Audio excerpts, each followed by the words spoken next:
네, 억장이 무너진다는 보이스피싱 피해자의 하소연이 크게 다가옵니다. 이제는 어르신들뿐 아니라 젊은 층을 노리는 사기까지 번지고 있다는데요. 수법을 알아야 대처를 할 수 있겠죠. 사회부 윤재민 기자와 꼼꼼히 따져보려고 하니 시청자 여러분들께서도 잘 보시고 대응하셨으면 합니다. 자, 윤 기자, 앞선 리포트에서는 1588로 시작하는 8자리 상용료 전화번호로 피싱 사기가 왔는데 이것 말고도 유의해야 하는 번호가 있습니까? 우선 광고 메시지 몇 개를 직접 보겠습니다. 예. 국민은행, 우리은행을 사칭한 대출 알선 문자 메시지들입니다. 일단 모두 02, 서울 지역 번호로 발송됐고 정부 지원 서민대출이나 소상공인 금융지원이라고 홍보하고 있습니다. 네. 이 아래쪽을 보시면 수신 거부를 안내하는 번호까지 적혀 있죠. 실제 금융업계의 광고 문자와 똑같은데 이 세 개는 모두 보이스피싱 일당이 보낸 가짜 광고입니다.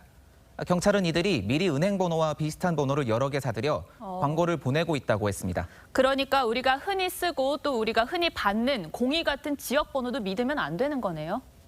네, 그런데 이런 유선 전화뿐 아니라 휴대전화 번호도 조심해야 합니다. 앞서 보도에서 전해드린 중계기를 이용해 010 번호로 바꿔서 연락하는 경우가 있었습니다. 예. 070으로 시작하는 해외 인터넷 전화번호를 010으로 바꿔 피해자들이 의심하지 못하게 하는 수법입니다. 정말 수법이 교모해지고 있는데 사실 이 피싱 사기는 어르신들이 취약하다 이렇게 생각하기 쉬운데 요즘 청년들도 피해를 입는다면서요. 네, 코로나로 생활고를 겪는 청년들에게 아르바이트 자리라며 보이스피싱 수금책을 시키는 경우가 많은데 법률사무소다, 신용정보업체다 이런 식으로 속이고 피해자에게 돈을 받아 전달하는 수금 업무를 맡기는 방식입니다. 네. 특히 코로나를 핑계로 비대면 업무 지시를 내리기 때문에 피해자들은 이들이 피싱 조직인지 몰랐다고 하소연했습니다. 그러니까 아르바이트를 했다가 범죄에 가담한 꼴이 된 건데 사실 이 수금책으로 일을 했다면 피해자이지만 또 가해자가 된 셈이잖아요. 네, 경찰은 그래서 본인이 몰랐다고 해도 수금책으로 일했다면 실형을 선고받을 수 있다며 각별히 주의해달라고 당부했습니다. 네, 이렇게 생활고를 이용한 범죄가 기승을 부리고 있는데 제 주위에서는 재난지원금 신청 문자인 줄 알았는데 알고 보니 피싱 문자였다고 하더라고요.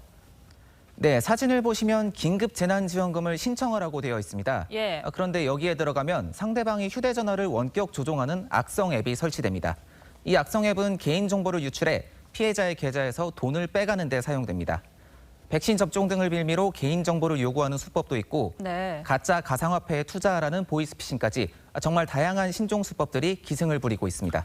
자, 이런 수법들이 있으니 방금 보신 것들 잘 기억해 두는 게 좋을 것 같고요. 사실 알고 있어도 깜빡 속을 수가 있잖아요. 어떻게 대처를 해야 될까요?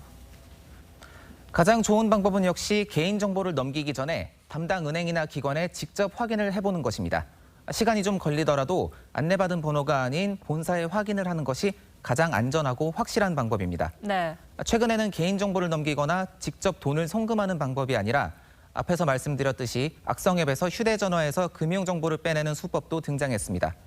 이렇게 되면 돈을 송금하지 않아도 계좌에서 돈이 빠져나가게 되는데요. 경찰은 이를 막기 위한 백신 앱을 준비하고 있다고 밝혔습니다. 하지만 무엇보다 문자나 앱, 메신저를 통해서 돈을 보내달라는 금융기관이나 수사기관은 없다는 것을 명심하셔야 하겠습니다. 네, 이렇게 피싱 사기가 계속 진화하니까 그럴 때마다 저희도 수법을 조목조목 전달해서 사기를 막는 데 도움을 드리도록 하겠습니다. 윤 기자 오늘 잘 들었습니다.